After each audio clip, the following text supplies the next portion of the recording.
হাদির উপর হামলার প্রতিবাদে পল্টনে বিএনপির কার্যালয়ের সামনে বিক্ষোভ মিছিল করেছে দলটি। সেখানে রয়েছেন আমাদের সহকর্মী জাকারিয়া খান, যুক্ত হব তার সাথে। জাকারিয়া, বিক্ষোভ মিছিলের সর্বশেষ জানাবেন।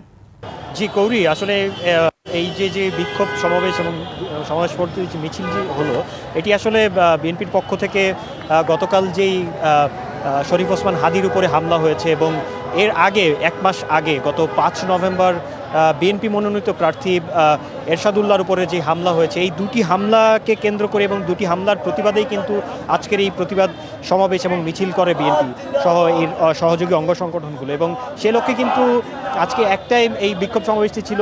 শুরু থেকেই ঢাকার বিভিন্ন প্রান্ত থেকে বিএনপির বিভিন্ন ইউনিটের নেতাকর্মীরা আসতে থাকেন এবং জড়ো হতে থাকেন, এবং তারা যেটি বলছেন যে এই হামলাগুলোকে কোনোভাবেই বিচ্ছিন্নভাবে নেওয়ার কোনো সুযোগ নেই, যেহেতু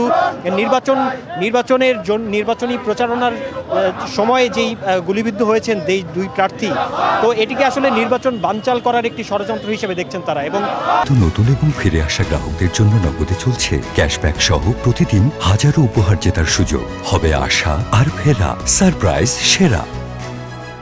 এই যে হামলা, এই হামলার সাথে ফ্যাসিবাদী শক্তির অনেক বড় একটি যোগসাজশ রয়েছে বলেও তারা সন্দেহ পোষণ করছেন। এবং এখানে আসলে তারা বলছেন যে দলমত নির্বিশেষে সকলকে আসলে এই মুহূর্তে ঐক্যবদ্ধ থাকতে হবে, কারণ যেই ফ্যাসিবাদী শক্তি এই নির্বাচনকে বানচাল করতে চাচ্ছেন, তারাই কিন্তু এই সমস্ত হামলা ঘটাচ্ছেন। এবং যেমনটি আপনারা জানেন যে গতকাল স্বতন্ত্র প্রার্থী, তিনি ঢাকা 8 আসন থেকে নির্বাচনের জন্য লড়বেন, তার উপরে হামলা হয়, গুলি করা হয়। এবং এরশাদুল্লাহ তিনিও কিন্তু চট্টগ্রাম 8 আসনের থেকে বিএনপি মনোনীত প্রার্থী ছিলেন, এবং তাকেও সেভাবে গুলিবিদ্ধ করে আহত করা হয়। তো এই ঘটনাগুলোকে কোনোভাবেই তারা বিচ্ছিন্নভাবে দেখছেন না, এবং এই ঘটনা মোকাবেলায় আসলে সকলকে ঐক্যবদ্ধ হয়ে একসাথে আন্দোলন করে যাওয়ার জন্য তারা আহ্বান জানিয়েছেন। তো কৌরি, আসলে বিএনপির সমাবেশের এখান থেকে আমার কাছে এতটুকুই সর্বশেষ ছিল। কৌরি।